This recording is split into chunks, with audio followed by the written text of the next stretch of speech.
Hello दोस्तों, welcome to विंस्पायर 6। मेरा नाम है विनय ठाकुर। चलिए स्टार्ट करते हैं। आज का हमारा टॉपिक है 69 बैलन डी'ओर सेरेमनी 2025, जिसमें ओस्मान डेम्बले और एतना बोनमती ने बैलन डी'ओर अवार्ड 2025 जीता है। चलो स्टार्ट करते हैं। बैलन डी'ओर अवार्ड 1956 में स्टार्ट हुआ और 69 बैलन डी'ओर सेरेमनी आपकी फ्रांस के पेरिस में हुई। लड़कों में किसने जीता? ओस्मान डेम्बले ने। किस देश के लिए? फ्रांस के लिए खेलते हैं और पीएसजी के लिए क्लब वाइज खेलते हैं। इन्होंने पीएसजी के लिए यूएफए चैंपियन खिताब जीतने में भी मदद की है, 37 गोल और 15 असिस्ट के साथ। एतना बोनमती स्पेन के लिए खेलती हैं और क्लब वाइज बार्सिलोना के लिए, और इन्होंने अपना थर्ड बैलन डी'ओर अवार्ड लगातार जीता है। ऑल टाइम फैक्ट याद रखना, लियोनेल मेसी ने सबसे ज्यादा बार बैलन डी'ओर अवार्ड जीता है और एतना बोनमती ने महिलाओं में सबसे ज्यादा बार, लगातार 3 बार।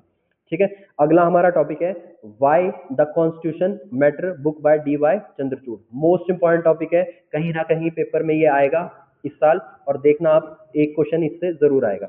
चलो, वाई द कॉन्स्टिट्यूशन मैटर, ये किताब किसने लिखी है? DY चंद्रचूड़ ने। ये हमारे former chief justice of India रहे हैं। कब से कब तक? नवंबर 2022 से 2024 तक। ठीक है, और ये कौन से नंबर के थे? आपके 50वें नंबर पे, 50वें नंबर के चीफ जस्टिस ऑफ इंडिया। इन्होंने इस बुक में ये बताया है कि कॉन्स्टिट्यूशन हमारे जो भारतीय समाज के लिए क्यों इंपॉर्टेंट है, और इस बुक में इन्होंने बहुत अच्छे से ये बताया है कि कैसे कॉन्स्टिट्यूशन ने आपकी भारत की पहचान और यहाँ की शासन प्रणाली को आकार दिया है। ठीक है, और आपका DY चंद्रचूड़ अपनी फेमस जजमेंट के लिए जाने जाते हैं, जिसमें प्राइवेसी पर और LGBT राइट्स और जेंडर इक्वेलिटी पर इन्होंने अपनी जजमेंट्स दी हैं। अब यहाँ से एक चीज याद रखना कि आपका जो करंट अफेयर का मेन जो एक्चुअल मीनिंग है वो है बाल की खाल निकालना। ठीक है, कि कोई एक टॉपिक है, उसके अंदर जो कोई दूसरा टॉपिक आ रहा है, उस टॉपिक के बारे में भी आपको पूरी जानकारी होनी चाहिए। तो यहाँ इस पूरे करंट अफेयर से हमारा एक टॉपिक खुल जाता है, चीफ जस्टिस ऑफ इंडिया।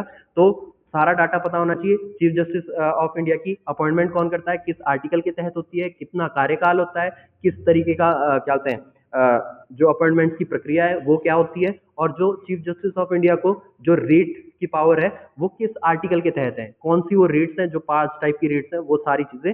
तो एक पूरा टॉपिक खुल जाता है, और बच्चों को लगेगा कि पॉलिटी से क्वेश्चन आ गया, नहीं, करंट अफेयर में वो चर्चाओं में था इसलिए क्वेश्चन आ गया।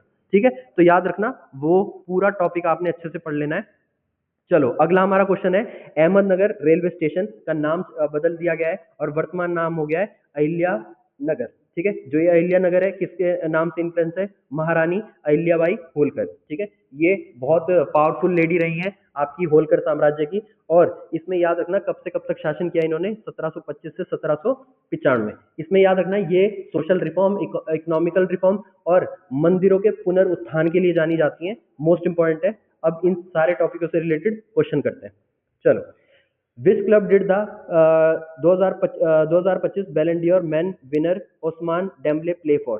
कि जो आपका जिन्होंने 2025 में बैलन डी'ओर 2025 जीता है, ओस्मान डेम्बले, वो किस एक क्लब के लिए खेलते हैं? बार्सिलोना, PSG, लिवरपूल और रियल मैड्रिड। ठीक है, तो ये याद रखना। इसका आंसर मुझे कमेंट बॉक्स में बताना, जिसका आंसर सही होगा उस पर मैं लाइक कर दूंगा। बाकी इस चैनल को ज्यादा से ज्यादा सब्सक्राइब करें, शेयर करें, लाइक करें, मुझे आपकी सपोर्ट की सख्त जरूरत है।